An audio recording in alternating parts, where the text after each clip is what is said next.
Miss grand Malaysia ने मंदिर के पुजारी पर जिनसी हरासानी का इल्जाम आयद कर दिया। कोवालालंपुर, साबिक मिस ग्रैंड मलेशिया अदाकारा और मॉडल लिशालिनी कानारान ने मंदिर में पेश आने वाले एक संगीन वाक़ये का इंकिशाफ किया है।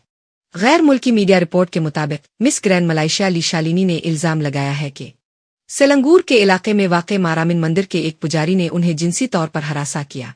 लिशालिनी के मुताबिक वो हाल ही में मजहब से दोबारा जड़ने की कोशिश कर रही थी और रोज मंदिर जा रही थी ताकि वो अपनी रिवायती रसूमात सीख सके। मजहब से जुड़े रहने की इस कोशिश में एक पुजारी उनकी रहनुमाई कर रहा था, जिस पर वो भरोसा करती थी। मॉडल ने इंस्टाग्राम पर अपने साथ पेश आने वाले वाक़ये का इंकिशाफ करते हुए बताया कि 1 जून को पुजारी ने उन्हें मुकद्दस पानी और हिफाजती धागा दिया और दुआ के बाद अपने दफ्तर में मिलने को कहा। लिशालिनी ने बताया कि जब वो इसके दफ्तर गईं तो वहां उन पर खुशबूदार पानी छिड़का गया, जिससे उनकी आंखों में जलन हुई और बाद अज़ा पुजारी ने नाजेबा अंदाज में छूते हुए ब्लाउज खोलने का मुतालिबा किया। इनकार पर वो मुबैना तौर पर जबरदस्ती करने लगा। लिशालिनी ने बताया कि वो खुद को बचाते हुए वहां से भाग अलिफ। फिर 4 जुलाई को अपनी वालिदा को एतमाद में लेकर पुलिस में शिकायत दर्ज करवाई।